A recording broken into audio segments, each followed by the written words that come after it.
My son-in-law paid for a luxurious safari in Africa so that I could finally see lions and elephants. But when I returned home early and approached the door, I heard his voice on the phone. The guide will do everything quietly. A crocodile or a buffalo. It's an accident, and no one will suspect anything. I froze. I smiled.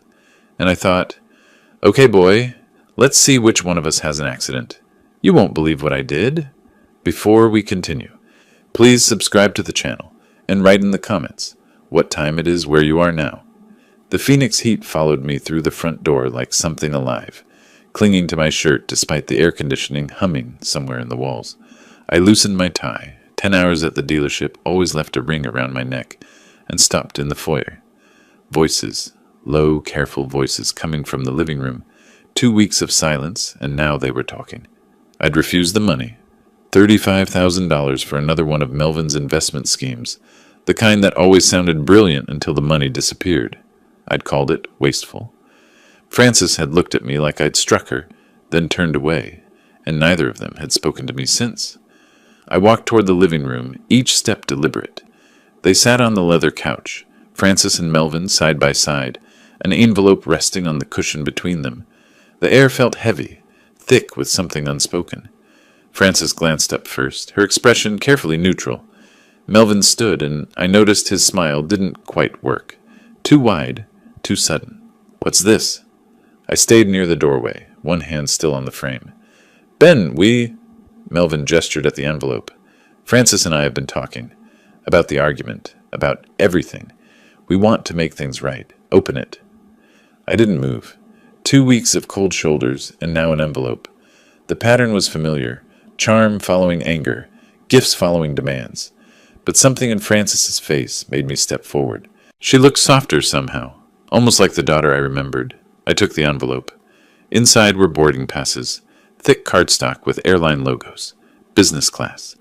My hands started shaking before my brain caught up to what I was reading. Tanzania? Melvin, this must have cost... How did you... I looked up from the tickets, searching his face for the angle. There was always an angle. I've been putting away my bonuses for months. His voice came too quickly, rehearsed. You always talked about Africa, remember? At Frances's birthday dinner 3 years back. We want you to finally go.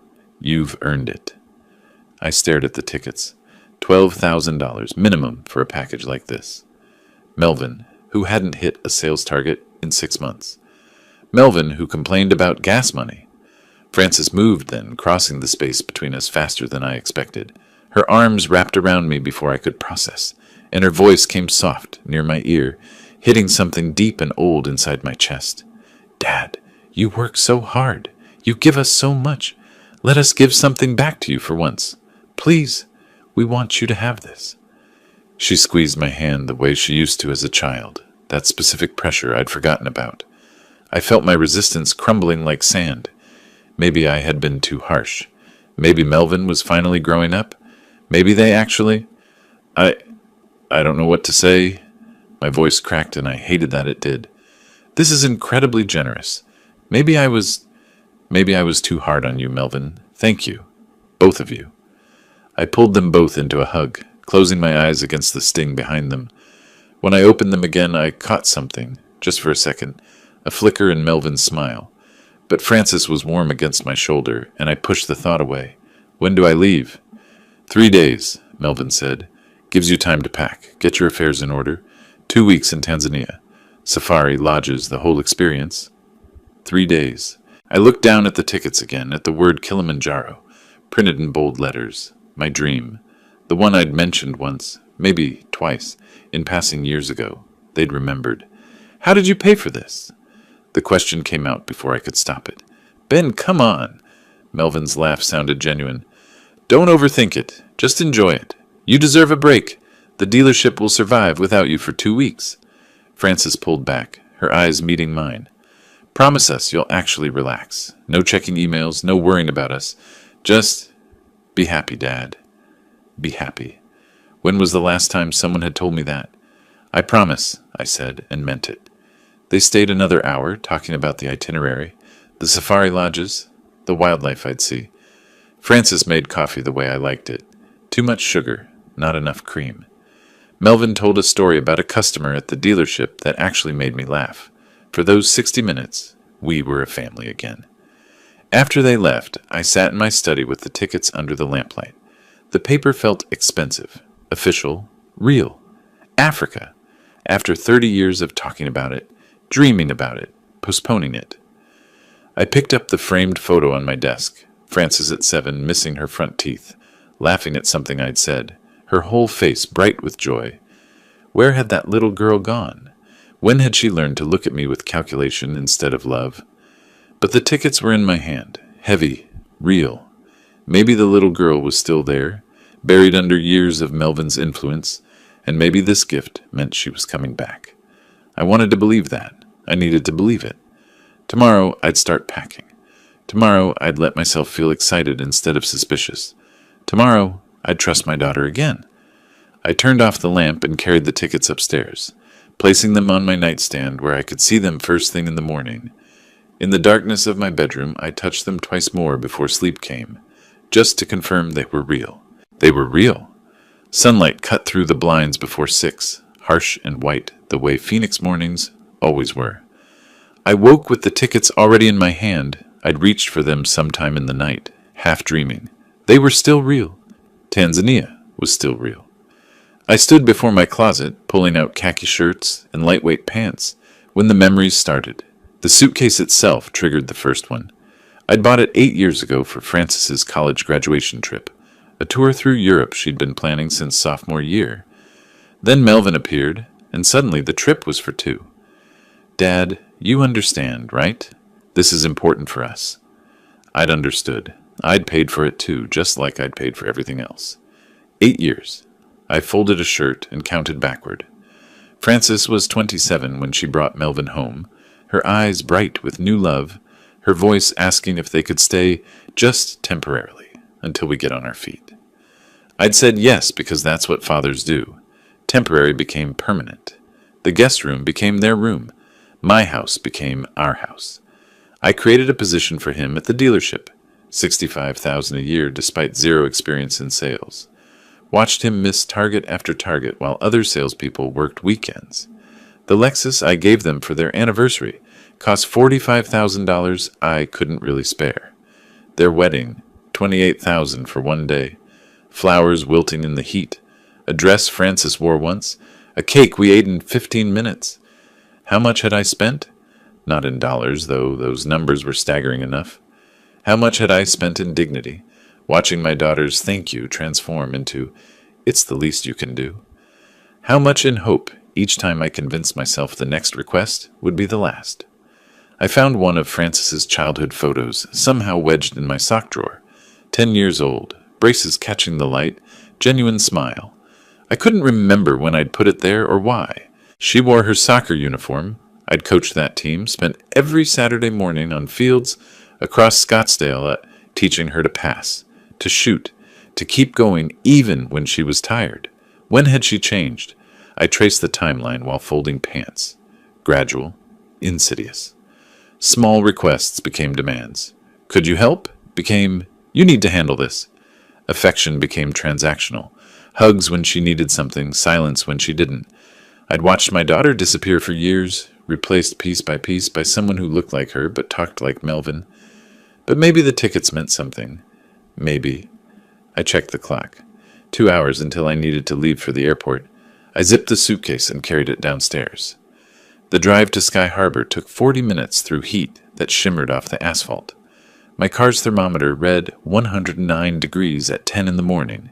At a red light on the I-10, I pulled the tickets from my jacket pocket and ran my thumb over them again. $12,000. From bonuses. Melvin hadn't hit a sales target in 6 months. How does a man failing at his job save $12,000? But I didn't turn around. I merged onto the airport access road and parked in long term, checking the tickets one more time before locking the car. Security, gate, boarding. Everything moved in a haze. Business class meant legroom, meant wine I didn't drink, meant flight attendants who smiled with actual warmth. I watched Phoenix shrink below, the city grid giving way to desert, then mountains, then nothing but clouds. Somewhere over the Atlantic, I studied the photos on my phone. Frances at 15, at 20, at 30. I could see the change happening in real time, frame by frame.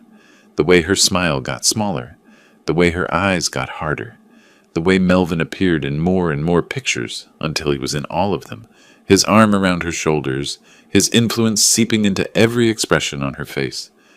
Maybe I'd been unfair. Maybe I'd been so focused on what they cost me that I couldn't see them trying to give back. Maybe this was their way of saying they finally understood.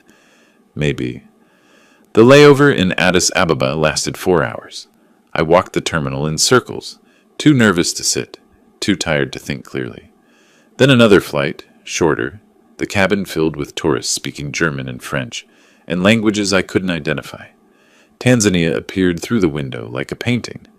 Vast golden plains, scattered green, mountains in the distance that could have been clouds, except they weren't moving.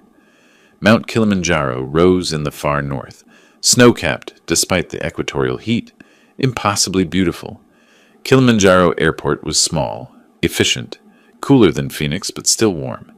I moved through customs in a daze, got my passport stamped, collected my suitcase from a carousel that squeaked with each rotation. "Mr. West?" A man stepped forward, mid-40s maybe, fit, wearing khaki safari gear and holding a clipboard. His smile was professional, rehearsed from years of greeting nervous tourists. "Yes, that's me. Joseph, I am your guide for the safari. Welcome to Tanzania." His handshake was firm, but his eyes were already scanning my face, my posture, something I couldn't identify. "First, very important, you have your diabetes medication, yes? You took your morning dose?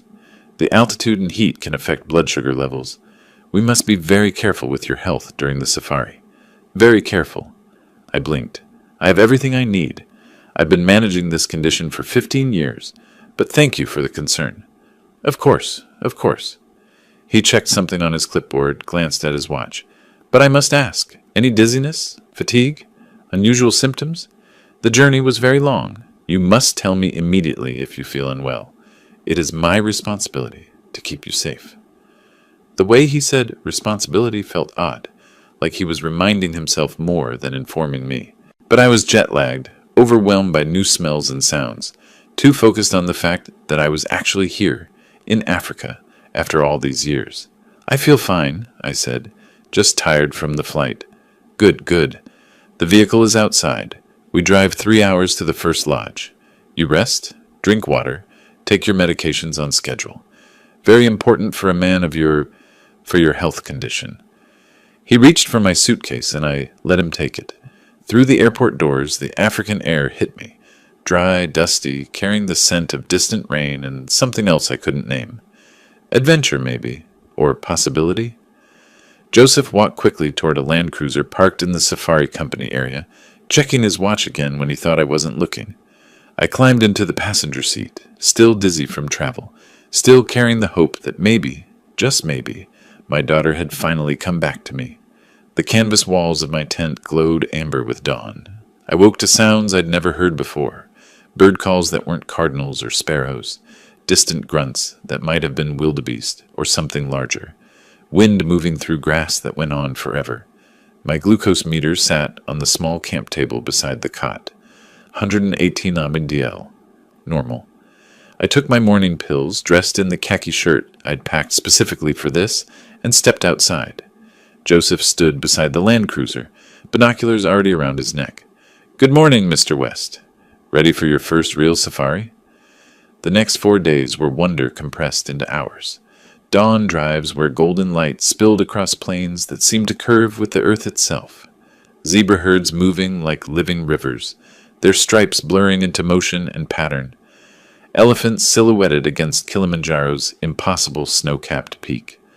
I photographed lions lounging in acacia shade, watched giraffes bend those absurd necks to drink, saw cheetahs teaching cubs to hunt.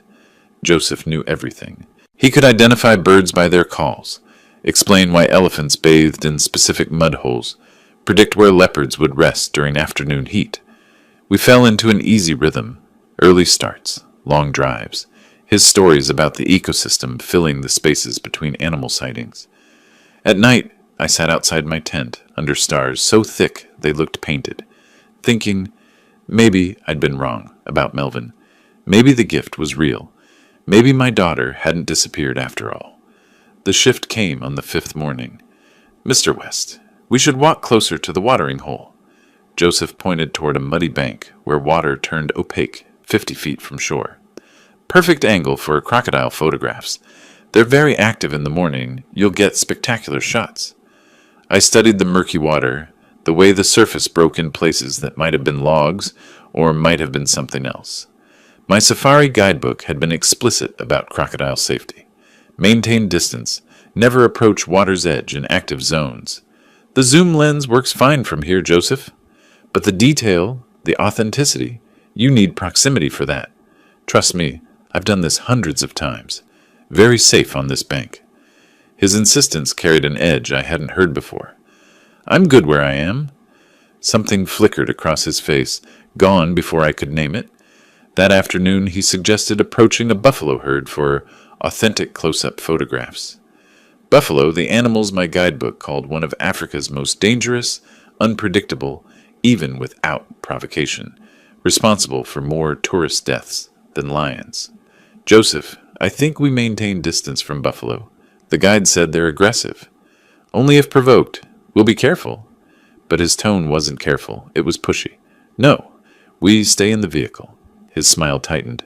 "Of course, Mr. West. Whatever you prefer." The 6th day, I woke from an afternoon nap and stepped outside for air.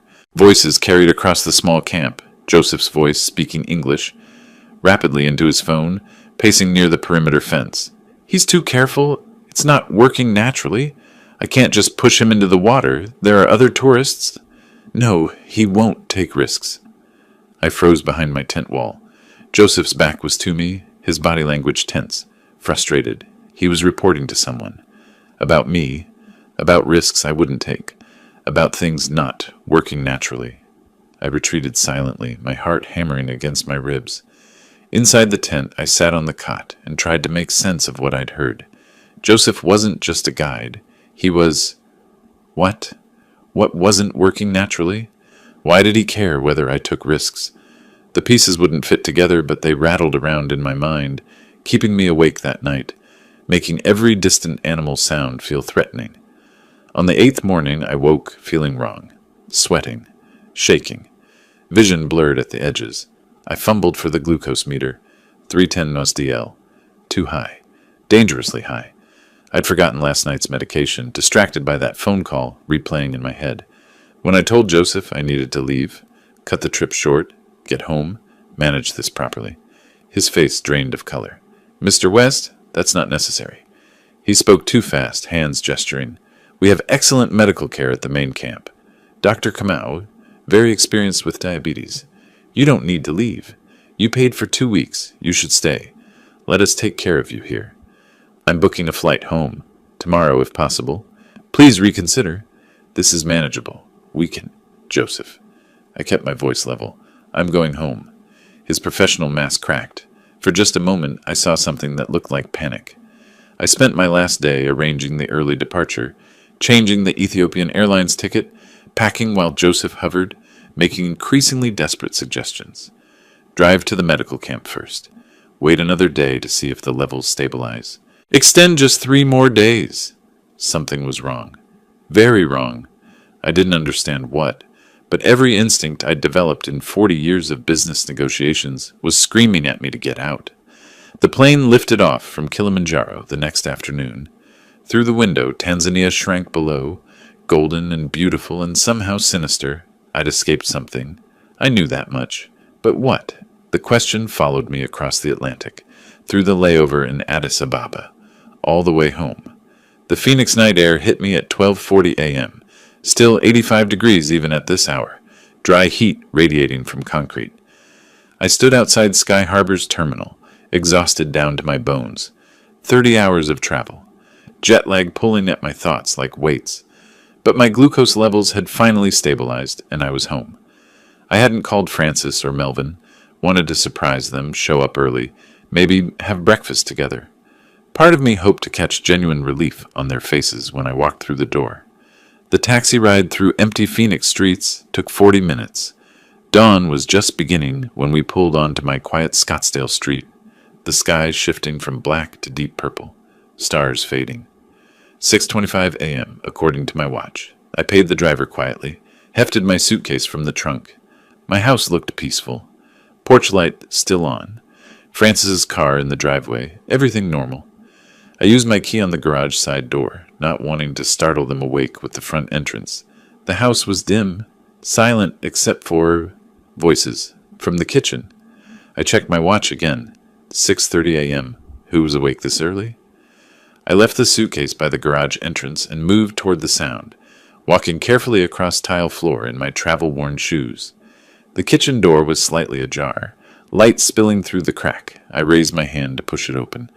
Melvin's voice stopped me cold. "Tomorrow's the day. The old man should be done for." I froze, my hand suspended in air. Through the crack, I could see Melvin's back, phone pressed to his ear, pacing near the coffee maker. "The guide I hired will handle it, make it look like an accident. Crocodile attack, or maybe a charging buffalo. Either way, problem solved." The floor tilted. My legs went numb. "Yeah, I know, 12 grand was steep, but it's an investment, right?" Melvin laughed. Actually laughed. "Once he's gone, we get the house. Worth at least $850,000. Plus the dealerships, the accounts, everything. Francis already lined up a notary who can rush the probate. We're talking 4, maybe 5 million total. Worth every penny." I couldn't breathe. Couldn't move. The kitchen, the hallway, my entire world compressed into that crack in the door, and Melvin's casual voice discussing my murder like a stock trade. "Francis, she's fine with it. She was the one who suggested it, actually." His tone shifted, almost admiring. "Said we've waited long enough that her father's had a good run. We deserve to live our lives now, not wait another 20 years for the old man to kick off naturally." Francis suggested it. My daughter, my little girl who I'd coached in soccer, who'd held my hand at the zoo, who'd cried in my arms when her mother died. She'd suggested killing me, the $12,000 gift. Not reconciliation, not love. Assassination. They'd sent me to Africa to die. Joseph wasn't a concerned guide checking my health. He was an executioner, assessing his target. The watering hole, the buffalo herd, the desperate phone call when I proved too careful to kill easily. 8 years of supporting them, giving them everything. A home, jobs, money, love. And they'd repaid me by plotting my death. I stood paralyzed for 30 seconds. That felt like 30 years. Through the crack, I saw Melvin laugh again at something the person on the phone said. That sound, easy, cheerful, discussing my corpse like a punchline, snapped me into motion. I couldn't confront them. Not now. Not without proof. Not without a plan. My hands shook as I backed away down the hallway, each step careful, praying the floor wouldn't creak. I picked up my suitcase from where I'd left it, let myself back out through the garage, closed the door with infinite care. The dawn light was brighter now. I stood at the end of my driveway, the house I'd built, paid for, shared, and pulled out my phone. Called another taxi, whispered the request. 10 minutes. The driver arrived in 10 minutes. I gave him the address of the Hilton in downtown Phoenix, 15 miles away. As we pulled away, I watched my house recede in the side mirror. Francis's car still in the driveway. Porch light still glowing. Everything looking normal while inside, my daughter and her husband celebrated my impending death. My hands were steady now, the shock crystallizing into something colder, harder. I thought of Francis at 7, gap-toothed and laughing. I thought of Melvin's smile when he'd handed me those tickets. I thought of how close I'd come to dying alone in Africa, believing until the end that they loved me. "All right," I said quietly, so the driver couldn't hear. "We'll see who survives this." The businessman in me was already calculating. Document everything. Build the case. Execute with precision. They thought I was dead or dying. They were probably checking their phones every hour, waiting for Joseph's confirmation. Good. Let them wait. Let them think they'd won. And then I'd show them what real consequences looked like. My face felt calm, but in the taxi's rearview mirror, my eyes looked like ice. The Hilton lobby was quiet at 7 in the morning. Business people with rolling luggage moving toward breakfast. Morning light cutting through floor-to-ceiling windows. I checked in using a business credit card linked to the dealerships, One Melvin and Francis didn't monitor. The clerk handed me a key without much conversation. Room 847. In the elevator, I caught my reflection in the polished doors. Rumpled clothes from 30 hours of travel, gray stubble, eyes that looked ancient, but underneath the exhaustion, clarity, cold, hard clarity. For 2 days, I didn't leave that room. August 10th and 11th blurred together. Room service trays stacking up, legal pad filling with notes. I wrote everything I knew. The $12,000 gift, Joseph's excessive health questions, the dangerous suggestions at the watering hole, the overheard phone conversation, 8 years of financial history, timelines, amounts, dates. I was building a case, not for police, but for myself. My phone buzzed occasionally. Francis, "Dad, are you okay? Haven't heard from you in days." I didn't respond. Let them wonder.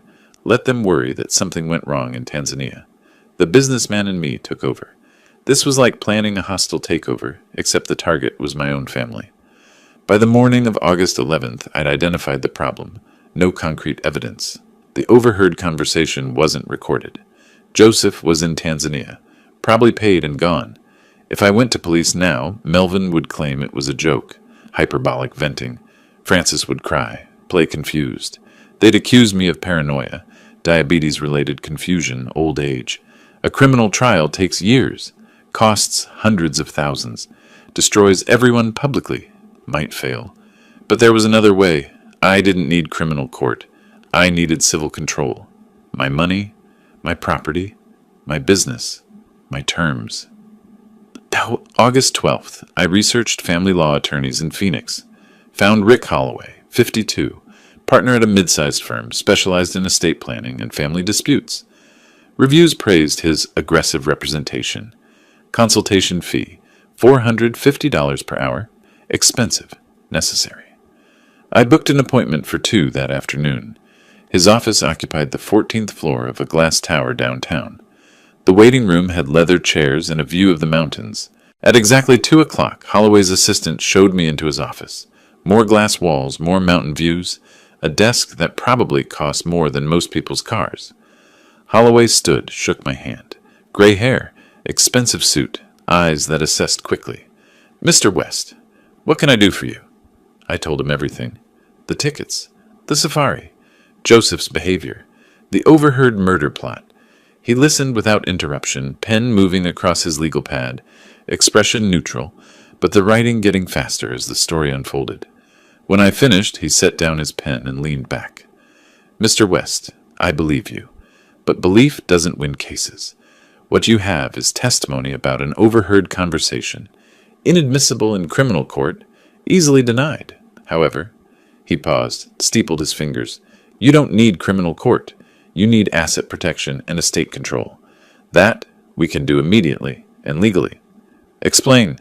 "Here's how this works. You fire Melvin tomorrow. Arizona is at-will employment.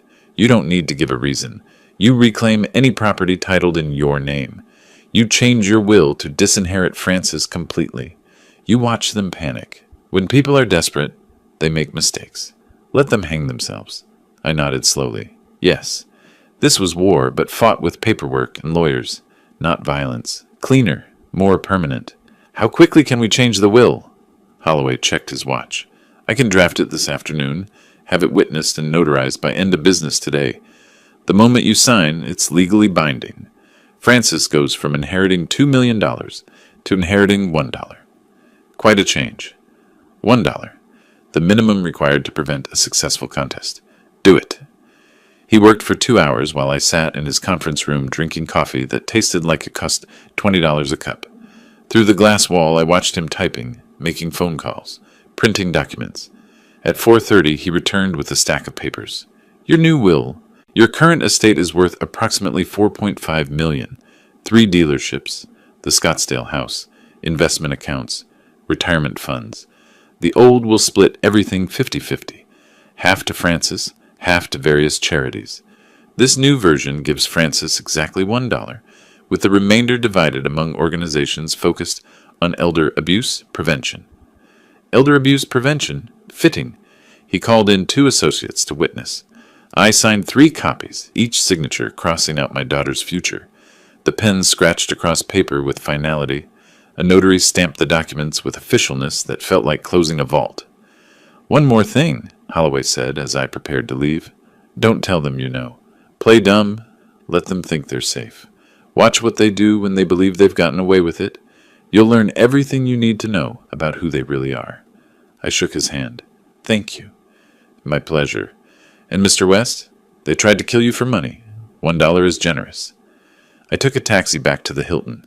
In my room, I sat on the bed, holding copies of the new will.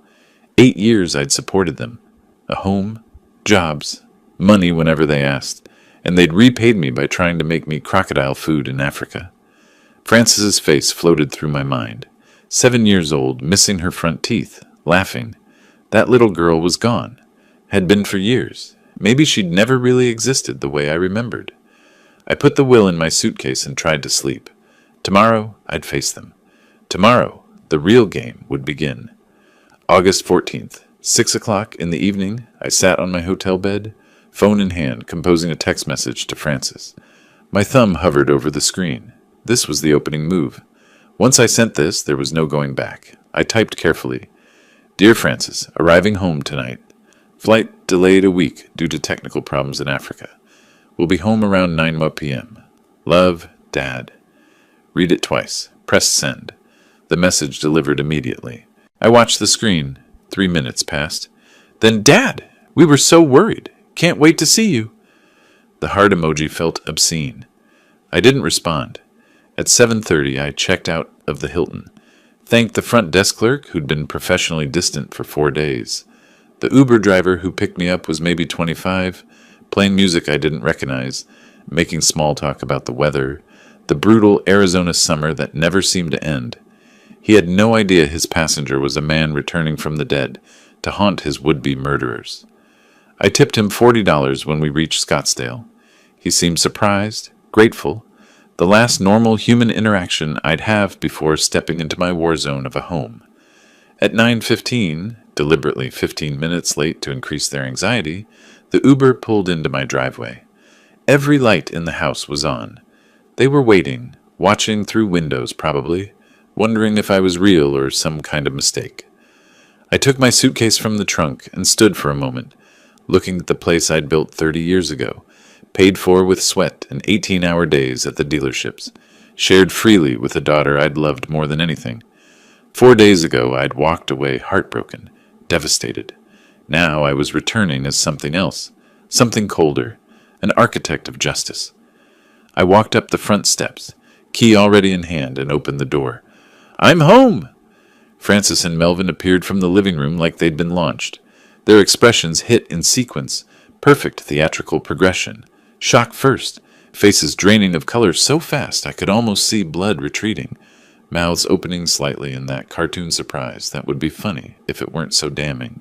Then confusion, brains struggling to process impossibility. He's supposed to be dead, torn apart by crocodiles or trampled by buffalo. Why is he standing here with a suitcase looking tired but alive? Then fear, naked and raw and unmistakable, before desperate smiles plastered over everything like masks they'd grabbed at the last second. "Dad!" Frances rushed forward, movements too fast, too jerky. "Oh, thank goodness you're home. We were beside ourselves with worry. You didn't answer any of our texts. We thought something terrible happened." She wrapped her arms around me. Her whole body trembled like she was freezing in 100-degree Phoenix heat. Melvin hung back near the living room entrance, one hand gripping the doorframe like he needed support. "Ben, what happened? With the flight delay, I mean. We expected you back days ago. We were going to call the embassy or something." He was fishing, desperate to understand why I was alive, how their plan had failed, whether their cover was blown. I smiled, let Frances step back, and launched into my carefully prepared story. "I'm so sorry for worrying you both. The safari was absolutely incredible. Everything I dreamed of and more." I gestured toward the living room. "Can we sit? I'm exhausted." We moved to the couch. I deliberately took my usual spot, forcing them to sit across from me where I could watch their faces clearly. "Africa was magnificent," I continued. "The lions, the elephants, watching the sun rise over Kilimanjaro. But on the 8th day, my blood sugar spiked. Nothing serious, but at my age, you can't be too careful when you're that remote. I decided to come home early, and rescheduling the flights took forever. Phone service was terrible out there. I should have found a way to contact you sooner. Frances's right hand kept moving to her necklace, touching it, dropping away, touching it again. A tale I'd noticed when she was 12 and lying about homework. Now she was lying about wanting me alive. Melvin poured himself whiskey from the bottle on the side table. His hands shook, amber liquid sloshing against glass. I can't thank you enough for this gift, I said, watching them squirm. It was truly life-changing, seeing those animals, that landscape. I'll remember it forever. You two really surprised me with your thoughtfulness. They were trapped, terrified but unable to ask the questions burning through their minds. Why are you alive? What went wrong with Joseph? Does he know we tried to kill him? Forced instead to play the relieved, loving family. We're just glad you're safe, Dad. Frances's voice came too high, strained. Of course, Melvin added quickly. That's all that matters. I pulled out my phone. Want to see pictures? I took hundreds. For the next hour, I showed them safari photos. Each image required comments, exclamations of wonder, questions they had to pretend to care about. Look at this lion pride. See how close the elephants came to the vehicle. Isn't Kilimanjaro beautiful in the distance? Frances and Melvin exchanged constant glances. Quick, panicked eye contact they thought I didn't notice. I noticed everything. Melvin drank 3 whiskeys in 40 minutes. Ice cubes rattling in his glass. Liquid disappearing faster each time. Frances excused herself twice to the bathroom. The second time, I heard her whispering urgently into her phone through the door. Don't know what happened. Joseph hasn't... We need to... Her voice too low to catch everything, but the panic clear enough. Around 10:30, I yawned theatrically and stretched. I'm exhausted from all the travel. Think I'll head to bed.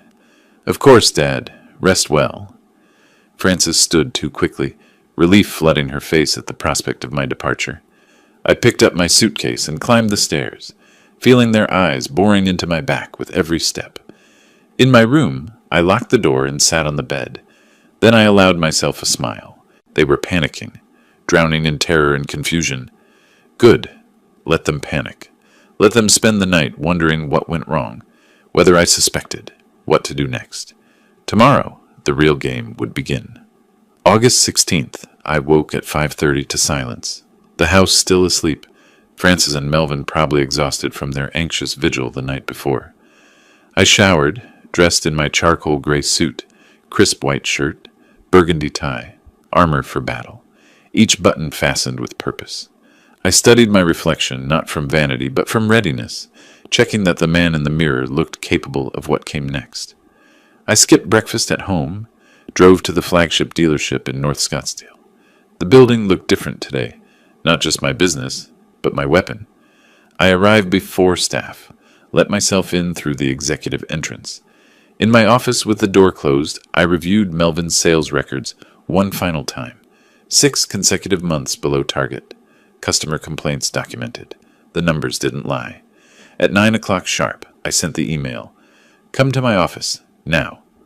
Melvin walked in at 9:30 wearing yesterday's clothes, looking haggard. He attempted a nervous smile, trying to pretend everything was normal. Hey Ben, what's up? Something about the inventory? I didn't invite him to sit. Standing behind my desk, hands flat on the surface, I delivered the words with surgical precision. Melvin, your employment is terminated effective immediately. 6 consecutive months of substandard performance. 40% below acceptable target. Multiple customer complaints documented. You'll receive $5,000 severance. You have 1 hour to vacate the premises. His face went white, then red. What? You can't fire me. I'm your son-in-law. Frances will never forgive you for this.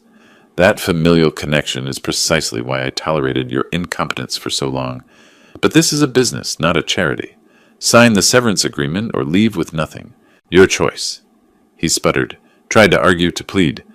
I pressed the intercom. Security to my office, please. 2 guards arrived within minutes. Through the glass walls, the dealership staff, people Melvin worked alongside for 8 years, watched as he was escorted to his cubicle to pack his belongings into a cardboard box. His face burned with shame.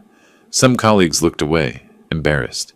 Others whispered, probably having wondered for years why he still had a job. I watched from my office window, arms crossed. Melvin's hands shook as he packed. A coffee mug, a framed photo of Francis, a desk calendar. 8 years compressed into items that fit in one box. The guards walked him through the showroom to the parking lot, every step visible to customers, salespeople, technicians. The walk of shame made concrete and public. He signed the severance papers before leaving. He had no choice, needed the money. $5,000 for trying to murder me. Quite the severance package. This was just the beginning. That afternoon at 2 o'clock, while Melvin was still processing his termination, Rick Holloway's office sent a certified letter to my home address.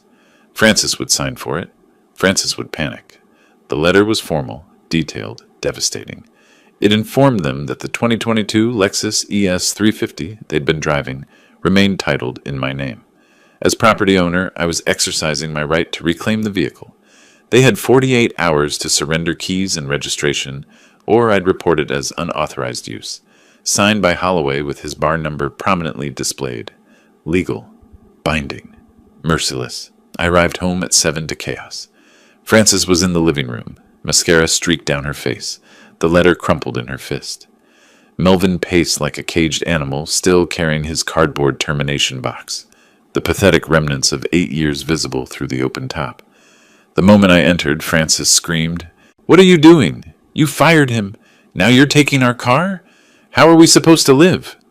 I set down my briefcase calmly, loosened my tie with deliberate slowness. My voice came quiet, controlled, more devastating than shouting could ever be. The car is titled in my name. When I purchased it 3 years ago, I kept the title for insurance purposes. That makes it legally mine. I'm simply reclaiming my property. Melvin exploded, crossing the room toward me before catching himself. We've done so much for you, taken care of you. This is how you treat family?" I looked at him with cold eyes and asked the question that made them both freeze. "Helped me? I want you to explain that, Melvin. Tell me one specific thing, just one, that you've done for me in 8 years. I'm genuinely curious." Silence fell like a guillotine. Melvin's mouth opened, closed. He looked at Frances. Frances looked back, equally helpless. We've been here. Francis has," he stammered, trailing off into nothing. 8 years of living rent-free. 8 years of generous salary he hadn't earned. Vacations I'd paid for. Car I'd provided. Wedding I'd funded. They'd taken everything and given nothing.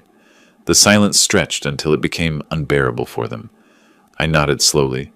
"Exactly. You have 48 hours to return the car. Keys and registration to Rick Holloway's office. I'd start making arrangements if I were you." I walked upstairs, leaving them in stunned silence, each step deliberate. Not rushed, just finished with them. As I closed my bedroom door, I heard Frances whisper, voice breaking. "He knows. Oh no, he knows something. The way he's acting, the timing. He knows about Tanzania." Yes, Frances, I knew everything. And this was only the first strike. August 18th, 2 days since I'd fired Melvin and reclaimed the car. Frances knocked on my bedroom door as I was leaving for work, blocking the hallway. Her face was carefully staged, tear-stained, trembling. "Dad, please, can we talk? Just 5 minutes?" I checked my watch but nodded. In the living room, she launched into her prepared speech. They didn't deserve this treatment. Melvin was just going through a rough period. Everyone had bad months at work. Taking the car was cruel when they had no income. She cried, real tears, because her situation was genuinely desperate. I listened without expression, then responded with devastating calm. "A rough period? Francis, Melvin has lived in my house rent-free for 8 years, driven my car, worked at my business earning more than he deserved. This isn't a rough period. This is consequences for years of taking advantage." Her face crumpled. I left for work. That evening she tried again, but the tactics had changed. Melvin stood behind her like backup, and her tone shifted from pleading to aggressive. "If you don't stop this, we'll get a lawyer. We have rights. You can't just throw us out, take our things. There are laws about this." I actually smiled. Cold. No warmth in it. "By all means, hire an attorney. I'm curious what they'll tell you. I'll even give you a recommendation. Rick Holloway, excellent family law attorney. Oh, wait, he's already representing me. The implication was clear. I'd already locked down legal protection. They were playing a game where all the pieces belonged to me. 2 days later, on August 20th, they scraped together $200 for a legal consultation. I found the receipt later. Gary Chen, solo practitioner, strip mall office near downtown Phoenix. I could imagine the scene.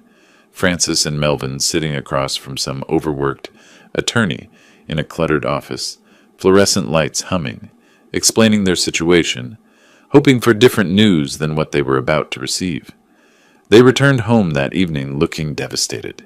The attorney had confirmed what they feared. I held all the cards legally, Arizona at will employment, car titled in my name, my house, my rules. They had no case. They'd wasted their $200. That night, Melvin made his final desperate move. I woke around 2 a.m. to a sound downstairs. Subtle, careful. I stayed in bed, listening. Footsteps in my study, drawers opening, the soft click of a filing cabinet. Melvin was searching for documentation. The new will, bank records, anything he could use as leverage. I smiled in the darkness. Every important document was in Rick Holloway's office safe. Melvin would find nothing except old tax returns and dealership brochures. 20 minutes later, the footsteps retreated. His bedroom door closed quietly. He'd found nothing. Over the next 4 days, I watched them unravel. They argued constantly, voices raised behind their closed door, accusations flying. Francis blamed Melvin for failing at his job, for getting them into this situation. Melvin blamed Francis for my sudden hostility, suggested she must have done something to trigger it. Neither could say the real words. We tried to murder him, and somehow he knows. The debt collector starts calling. I heard Francis on the phone, voice shaking. I understand, but we need more time. Click. Another creditor. Another missed payment. Credit card statements appeared on the kitchen counter, forgotten in their panic. I glanced at them. $18,000 in combined debt. Minimum payments they couldn't make without Melvin's income. Uber charges piling up. No car meant every trip cost money they didn't have. They ate my food but avoided me at mealtimes. The few times we crossed paths, they couldn't meet my eyes.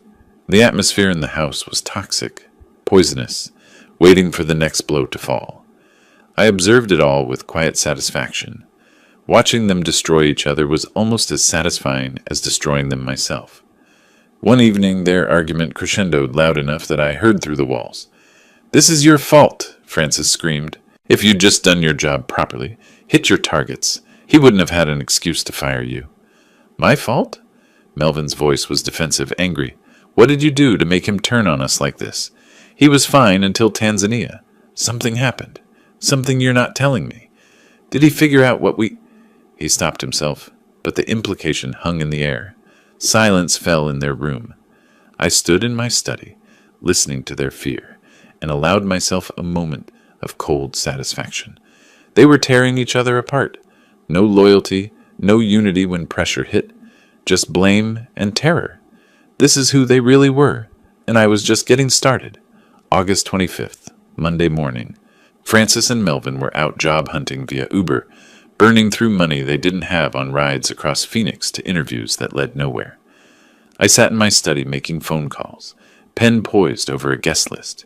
Neighbors, family friends, colleagues from the dealerships. 15 people total. My tone was warm, apologetic, carefully modulated. I know things have been tense with Francis and Melvin lately. We've had our difficulties. But I'd like to smooth things over, have everyone together. This Saturday evening, 6 o'clock. Just burgers and conversation. I'd really appreciate your support. Everyone accepted. They thought I was extending an olive branch, trying to heal family wounds. They had no idea they were being invited to a public execution. That afternoon, when Francis and Melvin returned home, exhausted and discouraged, from another fruitless day of applications, I made my announcement. I've been thinking about how strained things have been between us. I'd like to try to make peace. I've invited some friends and neighbors over for a barbecue Saturday evening. Nothing fancy, just food and conversation. A chance for us to reset as a family. Francis and Melvin exchanged shocked glances. Was this surrender? Had I decided to back down? Francis's eyes filled with cautious hope, the first light I'd seen in them for days. Dad, really? You mean that? You want to work things out? I nodded, my expression carefully neutral, giving nothing away. I think it's time we cleared the air, publicly, as a family. They missed the emphasis on publicly, too desperate for relief, for any sign of mercy, to hear the warning buried in that single word. Saturday evening arrived with perfect Arizona weather, temperature cooling to the low 90s as the sun descended, golden light washing across my backyard like a spotlight on a stage. Guests arrived carrying wine bottles and side dishes, neighbors from the surrounding Scottsdale homes, 2 managers from my dealerships, the couple from 3 houses down who'd known Frances since she was a teenager, who'd watched her grow up, a few of my golf acquaintances, 15 people total, settling into lawn chairs and patio furniture, making small talk about the heat and the upcoming football season. I worked the grill, playing the gracious host, flipping burgers, asking about people's kids, pouring drinks. Frances and Melvin circulated awkwardly, sensing something off in my forced cheerfulness, but unable to identify the threat.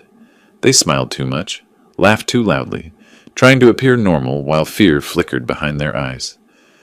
Around 7:30, when everyone had drinks and plates of food, when the conversation had reached that comfortable hum of a successful gathering, I tapped my glass with a knife. The sharp ring cut through the chatter. Conversation died.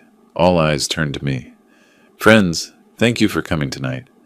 I stood beside the grill, glass raised, my voice carrying clearly across the quiet yard. I asked you here because I believe in transparency, especially regarding family matters. I want to tell you all the truth about my relationship with my daughter and son-in-law.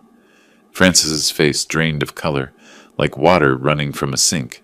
She started to stand, but Melvin grabbed her arm, fingers digging into her flesh, making a scene now would look worse, confirm guilt.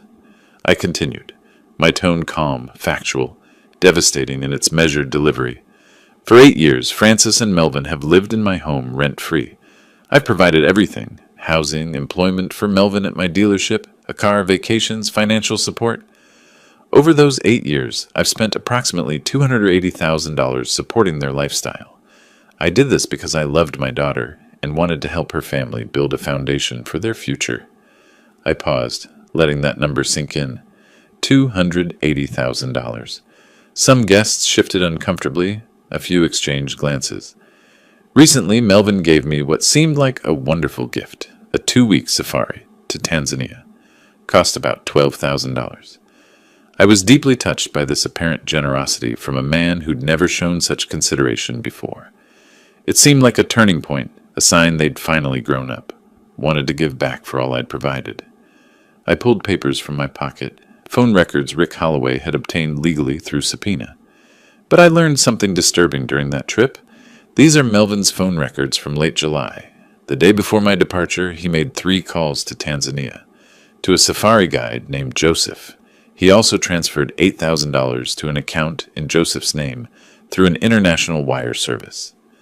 I unfolded the papers, holding them up so people could see the documentary evidence.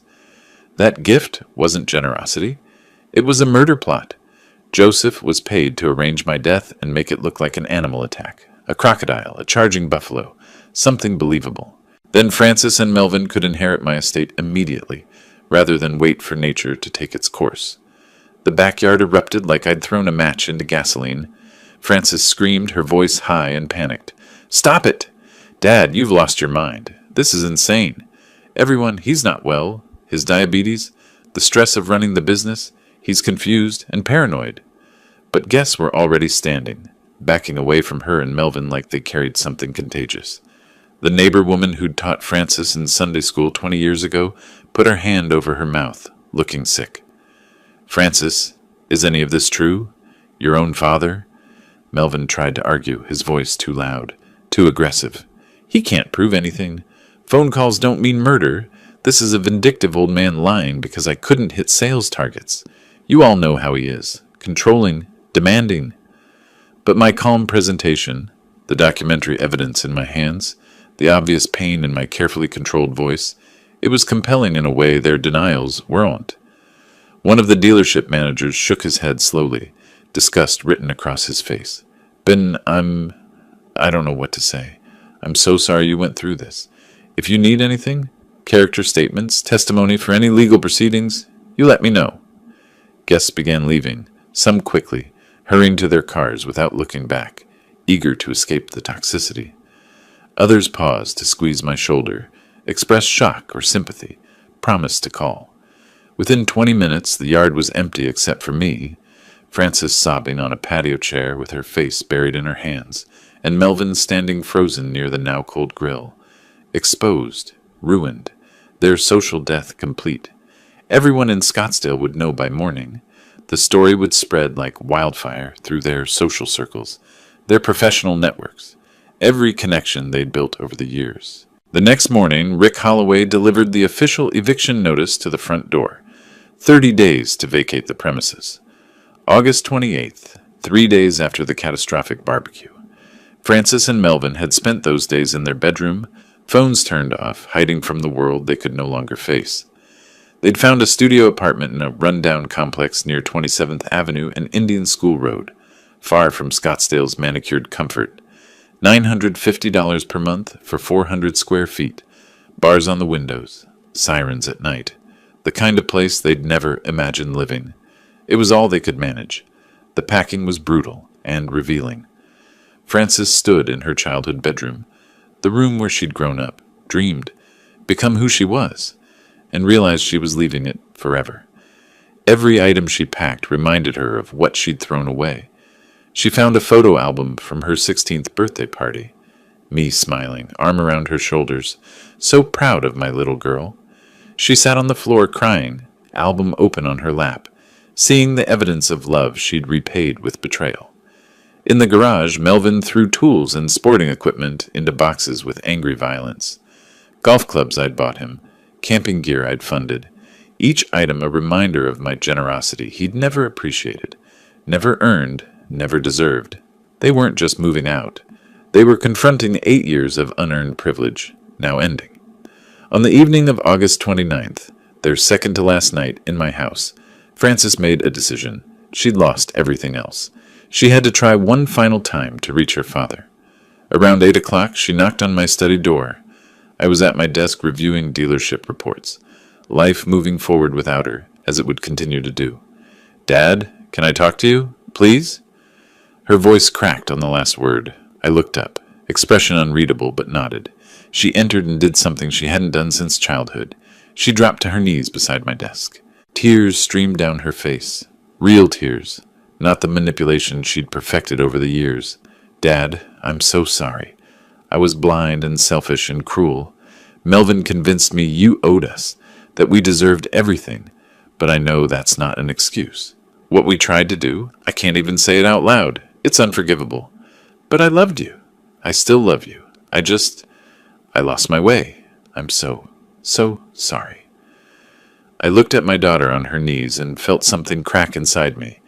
Not forgiveness, but recognition of shared pain. I saw the little girl who'd brought me dandelions from the yard, declaring them more beautiful than store-bought flowers, who'd cried when her goldfish died and asked if we could have a funeral, who'd hugged me so tight when I dropped her off at college, whispering, "I'll make you proud, Daddy." But I also saw the woman who'd conspired to murder me for money, who'd valued early inheritance over my life, who'd spent 8 years taking and never giving back. The two images couldn't reconcile. My voice was quiet when I spoke, each word carefully chosen. "Frances, I loved you more than anything in this world. I gave you everything I had, not just money, but trust, faith, belief in who you could become. You chose greed over that love. You decided my death was worth it if it meant accessing your inheritance a few decades early." I paused, feeling the full weight of those words. I can't forgive that. Not today. Maybe not ever. Maybe someday, years from now, when you've rebuilt your life without my support, proven you can be someone worth forgiving.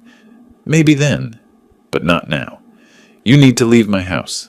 Figure out who you really are without my money cushioning every fall.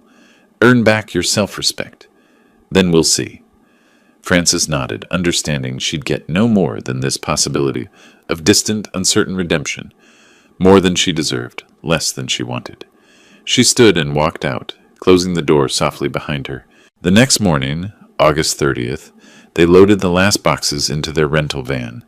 10 o'clock, already heating toward another Phoenix scorcher. I watched from my study window as they made final trips. Melvin never came to say goodbye. His pride wouldn't allow it, even now. He'd learned nothing, blamed everyone but himself. Frances paused at the door one final time, looked back at the house where she'd grown up, at the window where she could see my silhouette. She raised one hand in farewell or acknowledgement or apology. I didn't wave back. The van pulled away, exhaust pipe rattling, overloaded with their possessions. I watched until it turned the corner and disappeared from view. A week later, early September, I sat on my back patio, in the morning coolness before the heat arrived, coffee cup warm in my hands. The house was silent, truly silent for the first time in 8 years. The kind of peace I'd forgotten existed. I'd changed all the locks, installed a new security system, reclaimed every room, made the house mine again. Rick Holloway had confirmed everything was finalized, the new will executed and filed with the county. Frances receives exactly $1. The remaining $4.5 million goes to the Dignity Foundation, a charity supporting elderly victims of family financial abuse. I'd chosen the name myself, seemed appropriate. I didn't feel victory or joy. Those emotions were too simple for what I'd been through. I felt justice, balance, the restoration of order to a world that had been chaos. My life was my own again. In my calendar, I'd marked a date in October. Australia, solo, self-funded, genuinely for myself. Not a gift with hidden strings, not someone else's agenda disguised as generosity. Just an old man seeing the world while he still could. I'd learned the lesson I needed. Love doesn't mean allowing others to exploit you. Boundaries aren't cruelty, they're self-respect. And family isn't defined by blood. It's defined by how people treat you. I took a sip of coffee, watched a cardinal land on the patio railing, its red feathers brilliant in the morning light. I smiled, not in triumph, but in peace. The story was over. Life continued. And it was good. If you like this story, please like this video, subscribe to the channel, and share your impressions of this story in the comments. To listen to the next story, click on the box on the left. Thank you for watching.